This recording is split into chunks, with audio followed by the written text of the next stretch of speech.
Namanya Jemuda, umurnya baru 17 tahun. Ia berangkat berenam bersama teman-teman sepermainannya yang sudah merencanakan perjalanan liburan lebaran ini berminggu-minggu sebelumnya. Mereka tertawa di atas kapal. Mereka tidak tahu bahwa sebagian besar dari mereka tidak akan bisa tertawa lagi. Yang tahu hanyalah Jemuda yang akan menanggung ingatan itu seumur hidupnya.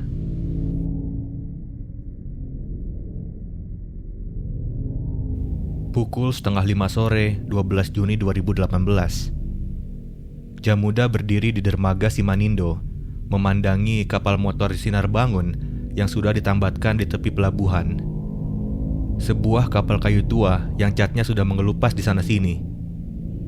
Lambung kapal itu berderap pelan diterpa riak air. Sesuatu dalam diri Jemuda tidak nyaman.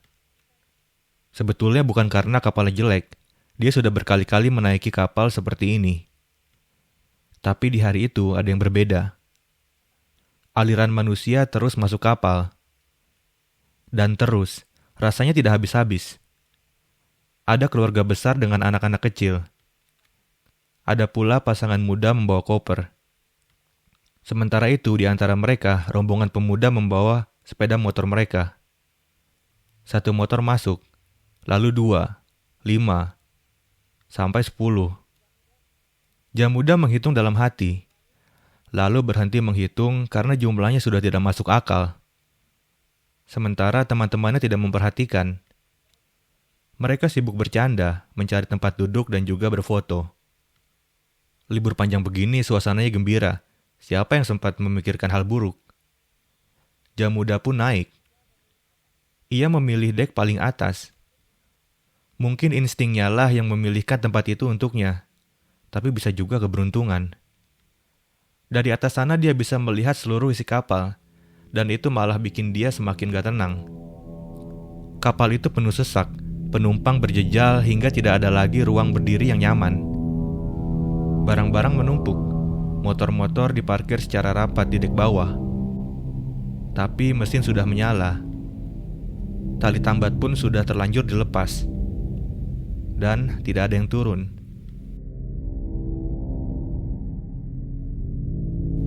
Sepuluh menit pertama terasa normal. Kapal bergerak lambat meninggalkan Simanindo.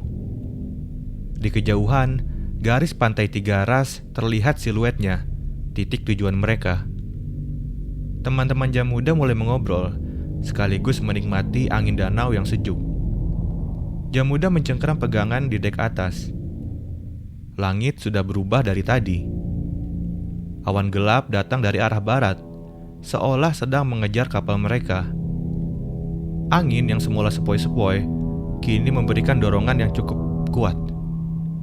Riak air berubah menjadi gelombang kecil, lalu menjadi gelombang yang bisa menggoyangkan kapal. Setiap hantaman air membuat lambung kapal berderit. Suara kayu tua yang menanggung beban melebihi batas kemampuannya.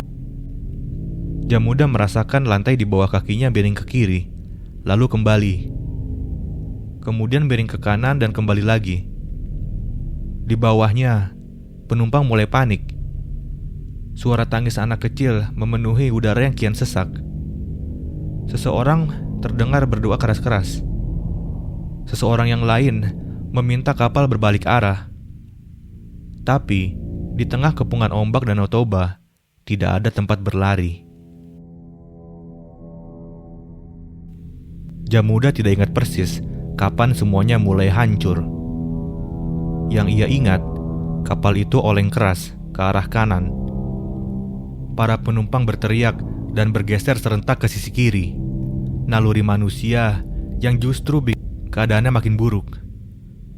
Beban ratusan tubuh manusia berpindah dalam hitungan detik. Maka, kapal yang sudah usang dan oleng itu tidak bisa mengimbangi. Kapal kembali tegak, lalu miring lagi. Sekarang dari tempatnya berpegangan di dek, Jemuda seolah bisa menghantam air dalam hitungan detik. Jemuda berteriak memanggil teman-temannya di bawah, tapi mereka seakan seperti sekian dari banyaknya sarden di dalam kaleng yang sedang dikocok-kocok. Lalu, untuk ketiga kalinya, kapal itu berayun. Tapi kali ini, tidak kembali tegak. Kapal motor sinar bangun miring dahsyat ke arah kanan. Perlahan, lambungnya terangkat dari air. Penumpang berjatuhan ke satu sisi. Tumpukan manusia, motor, tas, semua meluncur bersamaan ke air yang gelap. Jamuda melompat. Dia tidak berpikir apa-apa. Tubuhnya bergerak sendiri. Mungkin tahu kapal yang ukurannya sebesar itu akan menimbulkan pusaran yang bisa menyedot apa saja yang ada di sekitarnya. Ia berenang seperti ikan buta ke sembarang arah. Tidak bisa melihat apa-apa selain air dan langit yang kian menggelap. Di belakangnya, KM Sinar Bangun ditelan ke bawah permukaan danau dalam waktu 22 menit setelah meninggalkan dermaga. Jamuda terus mengayuh lengan dan kakinya yang lemas karena syok. Ia berteriak memanggil nama teman-temannya. Yang menjawab panggilan itu adalah suara ombak, angin, dan juga mereka yang masih mencoba bertahan. Tapi kemudian suara-suara itu semakin hilang. Kemudian, sebuah kapal feri melintas. Di atas dek kapal penyelamatnya, dia melihat permukaan danau yang gelap dan tenang, seolah tidak pernah terjadi apa-apa. Seolah ratusan orang tidak baru saja ditelan air. Ia menunggu melihat teman-temannya muncul ke permukaan. Tidak ada seorang pun yang muncul. Beberapa hari kemudian, robot bawah air diturunkan ke Danau Toba.